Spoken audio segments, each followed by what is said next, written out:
Le 12 avril 1961, à Baïkonour en Union soviétique, pour la première fois un homme, Youri Gagarin, s'envole vers l'espace.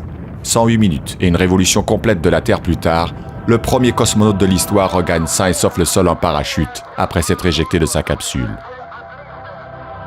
Le vol annoncé après sa réussite stupéfait le monde entier.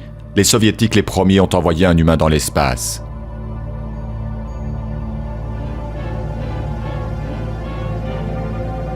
Depuis la fin de la Seconde Guerre mondiale, la rivalité entre Américains et Soviétiques avait provoqué une course aux armements et le développement de missiles balistiques qui servent de base aux premiers lanceurs spatiaux.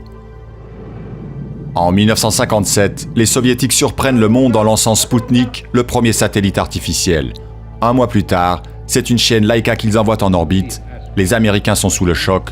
La course à l'espace devient un enjeu essentiel de la guerre froide. L'impact planétaire de ces premiers succès spatiaux conduit Moscou à travailler d'arrache-pied pour envoyer un homme dans l'espace. Pour cela, il lui faut un héros, un homme du peuple. Ce sera Youri Gagarin, un jeune pilote de chasse souriant aux origines modestes, qui remplira parfaitement son rôle de cosmonaute soviétique modèle. Après la prouesse de son vol orbital, Gagarin est accueilli en triomphe à Moscou et reçoit le titre de héros de l'Union soviétique. Célébré dans le monde entier, icône soviétique trop précieux, il ne retournera jamais dans l'espace. L'exploit de Gagarin poussera le président américain Kennedy à lancer la course à la Lune. La conquête spatiale n'est plus qu'un instrument politique, un formidable moyen de propagande.